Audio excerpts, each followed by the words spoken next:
Hello everyone, welcome back to my channel রোজকার রান্নাঘরে। সবাইকে অনেক অনেক স্বাগতম। তোমরা সবাই কেমন আছো? আর আমিও ভালো আছি। তো দেখতেই পাচ্ছ, এখন তালের শাঁসটা আমি বের করে নিয়েছিলাম।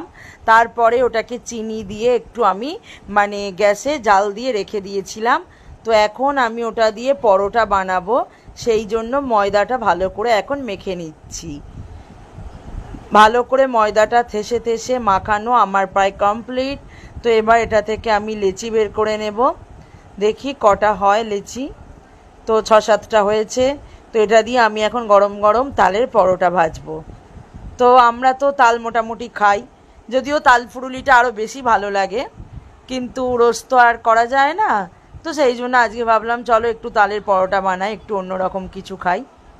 তো এখন একটা একটা করে ভেজে নিচ্ছি। দেখো তোমরা,